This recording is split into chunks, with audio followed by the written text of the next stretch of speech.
There are passages in the Bible you can read 10 times and walk away satisfied.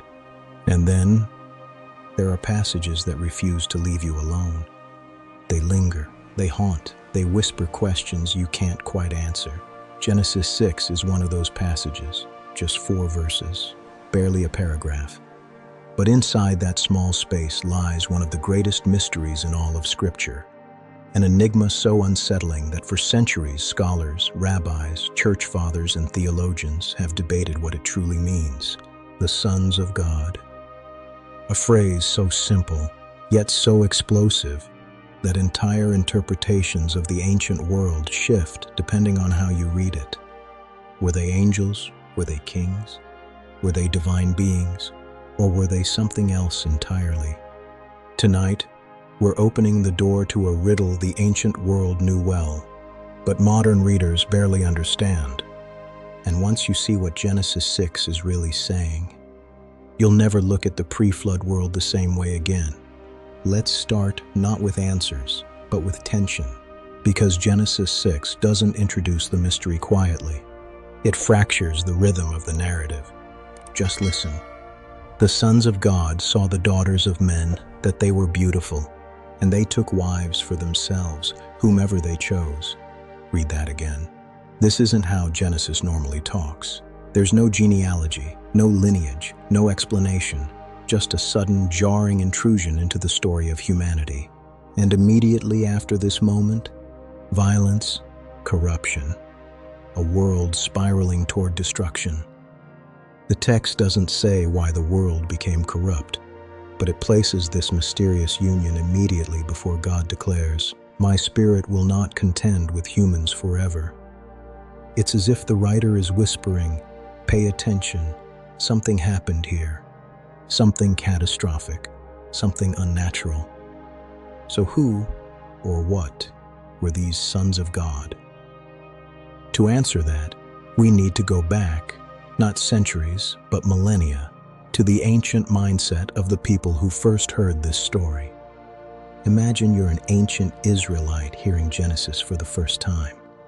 You wouldn't scratch your head at the phrase "sons of God," because in the ancient world, it had a clear meaning. Divine beings, heavenly entities, members of the Elohim host, the spiritual family surrounding God's throne. The phrase appears all over the Old Testament. In Job, sons of God present themselves before the Lord. In the Psalms, sons of God shout for joy during creation. In early Hebrew literature, it refers to divine beings, not human rulers. To an ancient audience, the meaning was obvious, but straightforward answers rarely survive unchallenged. Because what Genesis describes next, a union between heavenly beings and human women, was deeply unsettling to later theologians. And when a story becomes too uncomfortable, interpretations start to shift. The oldest interpretation, traced through Jewish writings, early church fathers, and ancient traditions, is simple. The sons of God were angels who crossed a boundary they were never meant to cross. This view dominated the ancient world for centuries, before Christianity, before the Middle Ages, long before modern debates. It's even echoed in books outside the Bible, like one Enoch, which expands the story into the dramatic tale of rebellious watchers descending to earth. But here's the thing, Genesis never says they rebelled. It never says they fell. It simply says they saw, they took, and they chose. It reads almost like a violation, a forceful taking. The consequences? The Nephilim, mighty men, warriors of renown, half-remembered giants whose legends echo through Canaanite, Mesopotamian, and Hebrew tradition. If you follow this interpretation, Genesis 6 isn't just describing sin, it's describing a breach in the cosmic boundaries of creation itself. Heaven mixing with earth, spiritual beings crossing into physicality, something unnatural, something destabilizing. Something that may have accelerated the world's descent into chaos. But is this the only possibility? Not even close. By the time of the early church, this story was becoming uncomfortable. People wanted a more respectable explanation. So a new theory emerged. The sons of God weren't angels at all. They were kings, powerful rulers, violent tyrants, men who claimed divinity, like ancient pharaohs and god-kings of Mesopotamia. And the daughters of men? Women taken by force. A reference to royal abuse, oppression, and ancient despotism. In other words, Genesis 6 could be describing political corruption, not cosmic rebellion. Here's the twist. This theory aligns with the text's emphasis on violence and oppression. Royal polygamy, harems, abuse of power. It's neat. It's tidy. It makes Genesis sound less supernatural and more historical. But it has one problem. It doesn't explain the Nephilim, or why the text uses a phrase, sons of God, that never means kings anywhere else in the Old Testament. So theologians crafted a third interpretation. According to this reading, the sons of God are the godly descendants of Seth. The daughters of men are the ungodly descendants of Cain. So Genesis 6 becomes a morality tale. Believers intermarried with unbelievers, and corruption followed. This view became the dominant interpretation in the Middle Ages. Why? Because it was safe, non-controversial, comfortable, no angels, no divine beings, no giants, just a simple story about bad marriages. But again, there's a serious problem.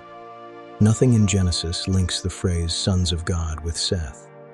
Nothing says the daughters of men were uniquely wicked. Nothing in the text hints at lineages intermixing. And again, it doesn't explain the Nephilim. At this point, we have a mystery with multiple doors, and each door opens onto a different worldview. Which one is right? To find out, we have to look deeper, not at the theories, but at the patterns woven into Genesis itself. Genesis 1 is obsessed with boundaries, light and darkness, sea and land, day and night, heaven and earth. Creation thrives when boundaries are honored. Chaos returns when boundaries collapse. Now read Genesis 6 through that lens. Heavenly beings crossing into human territory, men crossing moral boundaries, society crossing ethical boundaries, the earth filling with violence and corruption. Suddenly, the passage feels different. Maybe Genesis isn't fixated on what the sons of God were, but on what they did. They crossed a boundary humans and heavenly beings were never meant to cross. And the result? A world unraveling. The real fear in this passage isn't that angels took human wives. The real fear is that the order of creation was being dismantled from within. God's response is measured but decisive. My spirit shall not remain with man forever. Judgment wasn't a rage-filled reaction. It was the repair of a broken world. But the mystery deepens, because the text doesn't just describe corruption. It describes something unnatural being born, which brings us to the strangest part of the story. The Nephilim, a word shrouded in mist. Are they giants, warriors, demigods, monsters? The Bible offers almost nothing. Just this: the Nephilim were on the earth in those days. And also afterward, when the sons of God went to the daughters of men. This line suggests a chain of events that didn't stop before the flood. Something persisted, something lingered, something survived in memory and fear. If the ancient interpretation is right, the Nephilim were the unnatural children of a forbidden union. If the royal interpretation is right, they were violent tyrants whose oppression scarred the world. If the Sethite interpretation is right, they were simply powerful men. But again, Genesis refuses to satisfy our curiosity. It leaves the Nephilim in the shadows, almost as if we're not meant to understand what they were, but to understand what they represented. The consequences of crossing a boundary God created to protect life. And that brings us to the heart of the mystery. Regardless of which interpretation you accept, Genesis 6 whispers something profound about the unseen conflict threaded throughout Scripture. a conflict between order and chaos, boundaries and transgression, God's design and human desire, heaven's will and earthly rebellion. This is the same conflict you see in Eden, at Babel, in the wilderness, in the prophets, in Revelation. Genesis 6 isn't an isolated event. It's the third tremor in a cosmic earthquake that begins in heaven and reverberates across history. A rebellion in the spiritual realm, mirrored by rebellion in the human realm. A fusion of corruption, each amplifying the other until the world's moral ecosystem collapses. The flood wasn't just judgment. It was a reset, a firewall, a containment, a restoration of boundaries. But the mystery remains. Why does Genesis tell us so little? Why leave so many questions swirling in the shadows? Think carefully. Genesis never explains who the sons of God really were, how they crossed into human life, why they did it, what the Nephilim actually were. This silence is intentional.